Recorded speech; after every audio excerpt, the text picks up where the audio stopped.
Now, Claroread is a text-to-speech engine, so in its purest form, what it's doing is taking text that you view on screen and reading it back to you. So the main uses for this tool are having the opportunity to listen back to essay material when you're proofreading, because it's much easier to pick up on mistakes that you might have made if you're listening back to the essay that you've just written rather than just reading it off the screen. But also it can be really useful for doing things like reading back research articles or web pages, or even doing things like converting text that you have on your computer into an audio file that you can listen back to on your phone, for instance. It's just giving you a different way of accessing printed and digital content that might be a bit more accessible. So without further ado, let's have a look at what Claroread looks like when you first launch it and setting it up for first time use. Okay, so when you first launch Claroread, you might find that it looks a little bit like this. Basically just a bar sitting in the middle of the screen. It might not be that clear how you actually get this to work if it looks like that in the first instance. Just to show you, it's actually set to stick to the top of any active window that you've got open.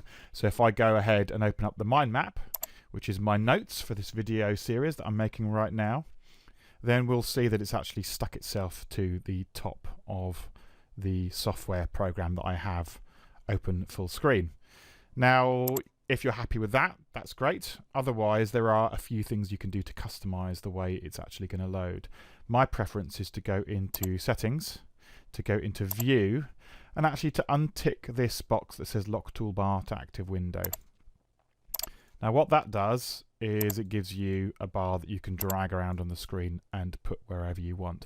But I don't tend to leave it like that. I tend to click on the white bar at the top, push it to the very top of the screen, and what that is going to do is just stick it to the very top of the screen. Now the advantage of this that I can see is that if you have another program open, it actually pops it over the top of any controls, and sometimes with certain pieces of software you might find that where Claroread has decided to stick itself is actually over some buttons that you want to click on. So this is my preference, to actually turn off in Settings and View the Lock Toolbar to Active Window checkbox, and then to drag it to the top of the screen. But all this is personal preference. You can see that you've got some different options there.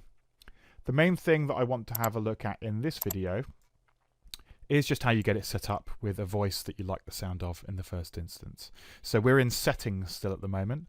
I'm going to go into Speech, and if we click on this little box here, we can see that I have downloaded loads and loads and loads of different voices. Now I'm going to change the voice here to a voice which is actually provided by Claro, and to have a quick listen back to that, we can click on the test button.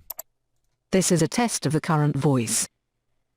Okay, so you can get an idea of how that voice is going to sound.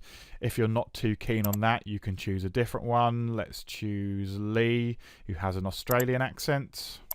This is a test of the current voice. Okay, and if you're deciding that's a bit too fast, you can change the speed of it to... This is a test of the current voice. Okay, yep, so you can set the speed so it's comfortable for you, and you've got a lot of flexibility in relation to choosing the voice. Now, in my version of Claroread, I have downloaded lots of different voices from different places.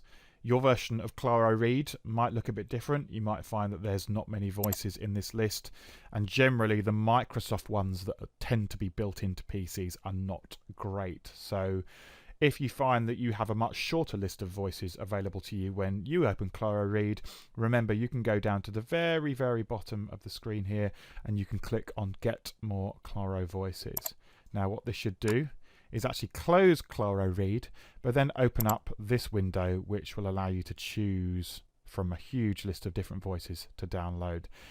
Bear in mind that if you want to listen back in English, you're going to want to use these English and then in brackets British voices, or perhaps English and then in brackets Irish. Generally a voice that is speaking in English but that might have a different accent, because if we look at some of these other voices, German Marcus, for instance, is going to read English with German pronunciation rules. It's a German language voice, so you're going to want to be looking at ones that have got English to start with, and then the accent in brackets next to it.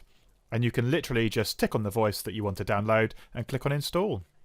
Okay, in the next video we're actually going to get Claroread to read back some content from our computer.